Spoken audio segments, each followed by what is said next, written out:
it's that time again. Let's keep the intro short. These are the games I enjoyed playing the most in the year 2024, listed as a top 10. A few of them even came out in 2024.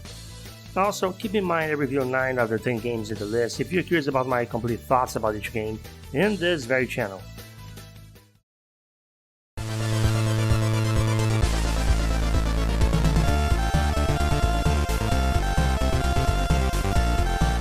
Eight-bit or NES-inspired retro indie games are a dime a dozen, but ever so often there will be a few that stand out, providing the perfect balance of old-school style and modern tendencies with no clash between the two. Bloodstained, Curse of the Moon was a game I should have played back when it was new. I never stopped saying I'm a huge Castlevania fan, and this feels almost exactly like a modern NES-style Castlevania game, if that makes any sense. If it doesn't make any sense, go watch my review of it. Authentic 8-bit visuals, great music, fun mechanics, and difficulty that challenges you but never discourages you from continuing to try again and again. The multiple modes leading to different endings should make this more than just a one-session game.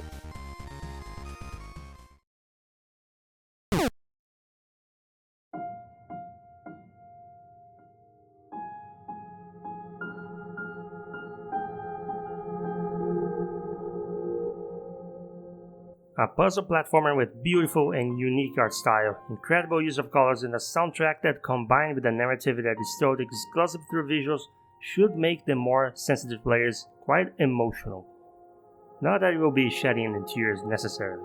Gris is the first game I played in a long time that, while way too short, is close to a perfect game that does well in every aspect it was supposed to deliver. You can get more juice out of the experience if you aim for the true ending, which requires collecting all the extra shiny circles called mementos, which you might miss in your first playthrough. This type of game isn't for everyone. It's a slow-paced game and takes some patience to figure out the puzzles even if they're not complete brain teasers. But if you like what you see, you will probably enjoy the experience like I did. Well, if it's such a nearly perfect game, why is it so low in the list? As I said in more than one occasion, I can recognize a great game or a bad one, and that doesn't have to reflect my personal enjoyment. I mean, come on, I ranked Nier far above the sequel, Automata, last year, and I know Automata is a better designed game.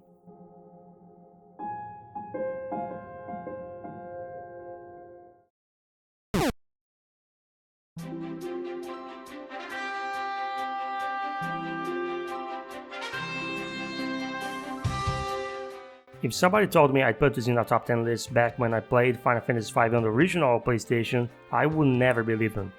Maybe it was the crappy translation or the long loading times, playing it felt like a chore. Fast forward to 2024 and 5 became one of my favorite Final Fantasy games. I stand by what I said in my review about the character interactions and dialogue writing.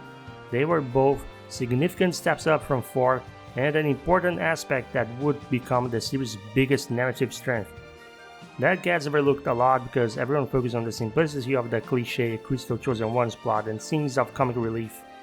I was also very surprised by how dark the outcome of events leading to the final dungeon are compared to nearly all the other games. Really, if you're just going by hearsay or didn't pay attention to the script, I highly suggest you give the Pixel Remaster 5 a fair shot.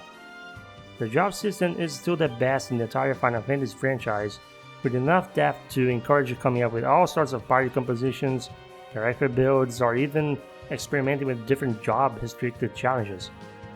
The remaster also features one of the best arranged soundtracks in the collection. Seriously, 5 is a lot better than the common consensus suggests. If not for the story, at least give it a shot for the gameplay.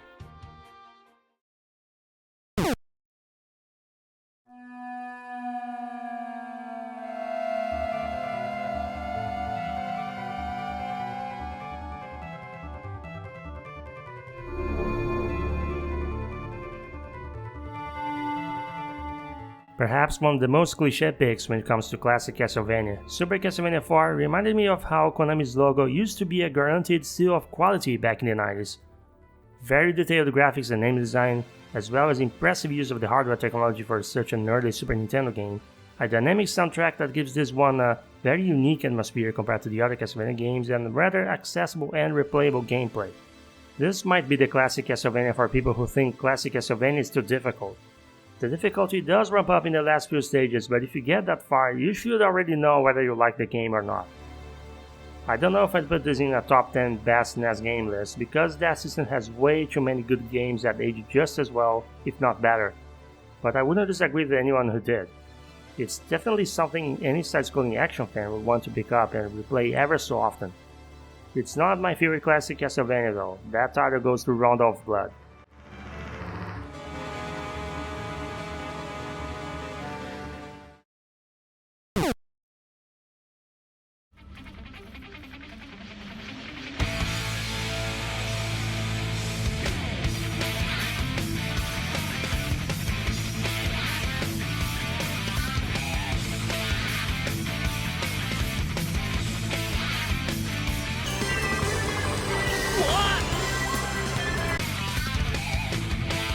I'm sure you're very surprised to see this on the list. It's not a game I reviewed, but I promise you, sometime in the future I will. In the week of Dreamcast's 25th anniversary, I felt like playing a few Dreamcast games and Sonic Adventure was obviously one of them. Yeah, this is actually the PC release of Sonic Adventure DX Director's Cut, and honestly, it makes more sense to focus on this port since it's by far the most available version. This game is very rough around the edges. If you really don't know what you're doing, you will be falling off the levels very often while trying to maintain high speed. There's definitely some weird jank about how characters steer when you try to move around while you're running. The homing attack doesn't have a target marker, making it hard to judge what Sonic will prioritize the first time you play. And the alternate gameplay of characters like Knuckles, Amy, Gamma, and especially Big the Cat tend to turn a lot of people off. I can't say I love playing as those characters, but I actually had a good time with most of them this year. And of course, Sonic is the reason I keep going back to this game. See, I don't even like the Chow Garden. It's playing as Sonic through the level select menu that makes me love Sonic Adventure. Despite the lack of polish, the game is relatively light on scripted level design compared to every other Sonic game since, and the lack of invisible barriers or spin dash delay means every sequence is fairly easy to break. Then you actually play with Sonic's physics to make your all alternate paths using all the 3 dimensions of the level layouts. You know, something that actually justifies Sonic being a 3D game. Doing all the crazy spin dash spam to maintain max speed or doing long jumps take you past entire sections without needing the skills of a real speedrunner. This is what 3D Sonic should have been about in my opinion. If all you want is to follow the obvious paths and platforms 100% of the time, I don't know if I would recommend Sonic Adventure. But if you want to go above and beyond that, the only 3D Sonic game that can compare to that sense of rhythm is Frontiers, and even that game loves to force you into the paths.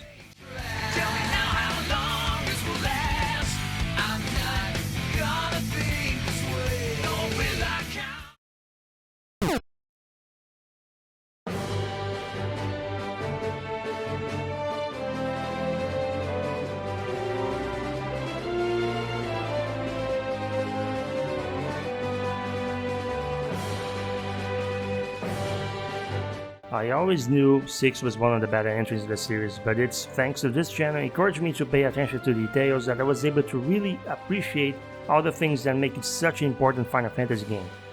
One of the few JRPGs with excellent pacing for its narrative, a soundtrack that stays in the memories of every fan of the genre, and an impressive big cast of characters that all get their moments in the spotlight.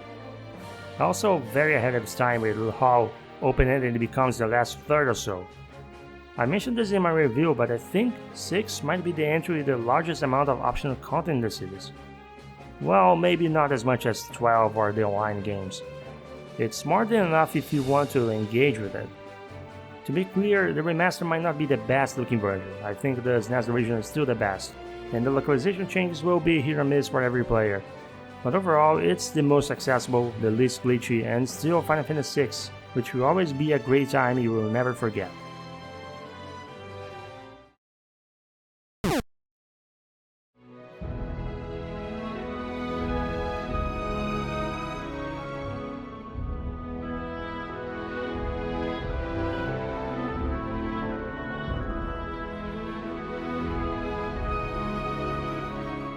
Of the new releases I played, this was the biggest and best surprise.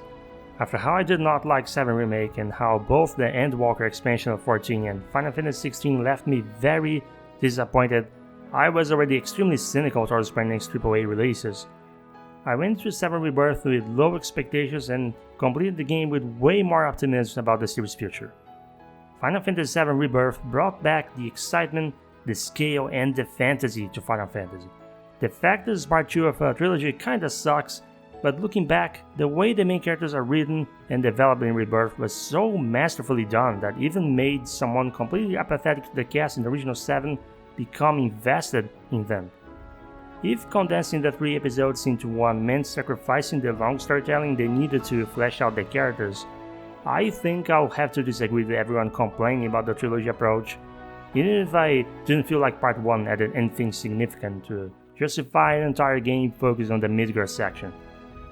The game isn't afraid of punishing the player for refusing to learn its combat mechanics, even if you don't necessarily need to use all of them to see the story to the end. It's challenging, but the option to make things a bit easier is always there.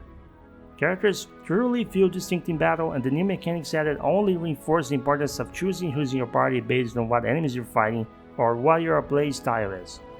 And the way they were able to reintegrate the concept of the roadmap, connecting all the areas of interest, while a bit too comparable to Ubisoft's style open world at times, is, in my opinion, their best attempt to make the settings feel less like pretty narrow corridors. It's the first time I play a modern Final Fantasy game and the areas don't feel artificial. I think the soundtrack might be hit or miss with people. Personally, I was overall satisfied with most of it, but I really can't stand techno dubstep remixes because I'm a boomer who hates new styles of electronic music. If you fell out of Square Enix big budget games and didn't give Rebirth a shot, I highly recommend you play it. Even if you never touched the remake, I still think you should. It's the best numbered entry since Final Fantasy X ever released. Take that from a fan who grew up playing the SNES and PlayStation games.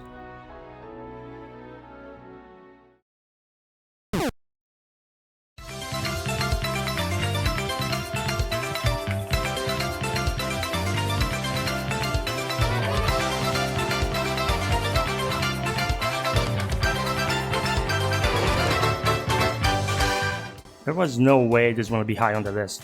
It's only a remaster of sorts, playing exactly like the original with some small quality of life and way better visuals. The rearranged tracks seem to have left a lot of people unhappy, and if you end up being one of them, you can change them into the GameCube originals if you want. But personally, I think the new arrangements are way better. The Thousand Year Door was my favorite Mario RPG ever, so I knew I was going to get a good game with this version, and I was not disappointed. If anything, this remaster makes me love the game even more.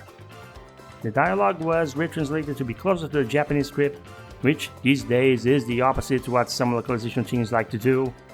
The sometimes humorous and often charming tone of the English version of the story wasn't lost in the process. If you never played a Paper Mario game, this is not a bad entry to start.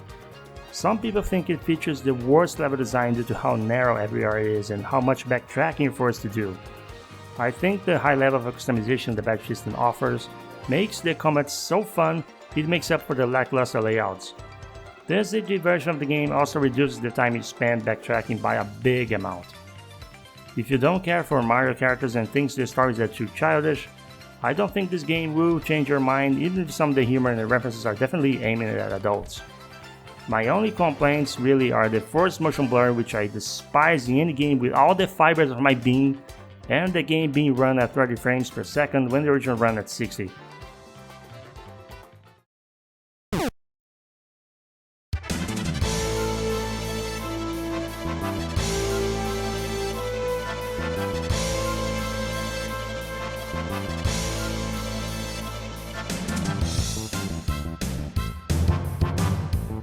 If I replay one of my favorite games of all time, it will probably end up somewhere in these lists. Brave Fencer Musashi isn't obscure but doesn't get talked about enough. That's why I made a long review of it. Okay, stop promoting my other videos so much, but really you need to watch them if you want my full thoughts. For an action RPG full of voice dialogue, this game is very pick up and play. You can't even save anywhere you want, and that still doesn't make it any less BSB friendly, because the full game map is very compact, so the town hub is always a short walk away, and the dungeons aren't going to keep you too long. It's very short, but there is enough to explore, find health upgrades or villages to rescue, or even grind levels if you really want to, although leveling up serves almost no purpose. The platforming is a bit imperfect until you unlock a double jump ability, and there is a lot of platforming. The melee combat is basic, but the combos you unlock and the Kirby-style copy abilities prevent it from becoming uninteresting. Above all, the outstanding voice acting from the cast should keep your attention in the story events, and Musashi's blunt quips and general attitude give him a very unique charm as a protagonist, unique for 1998 standards at least. It also features one of the best soundtracks on the original PlayStation. I can't recommend this game enough. The ugly polygons didn't age well, but get over it and play this freaking game. Now! I mean, after you're done watching this.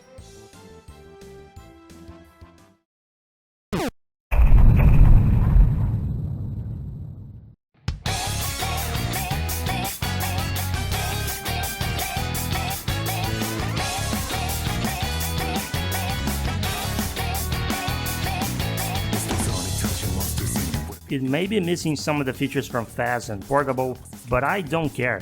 Reload is one of the most fun experiences I ever had with the Persona series, and it's a remake done mostly right. Most of the problems I had with the original Persona 3 are fixed here. The art style and UI look incredible. Spending hours exploring Tartarus is very addictive, and it always took me a long time to want to stop, because the interior design is so much better than it was, and layers of new mechanics were added to make fighting and dungeon crawling less tiring. All of that comes at the cost of making Reload drastically easier to beat compared to the original, but if I ever feel like replaying Persona 3, this will always be the version I'll go back to. Speaking as someone who doesn't like Persona 4 and loved 5 Royal, I think this is the best entry point if you never played a Persona game. And it's my number 1 game from 2024. So there you have it. I'm sure you have a completely different personal top 10, and that's fine. In fact, feel free to share with us in the comments what is your top 10. And as always, thanks for watching, Happy New Year, and take care.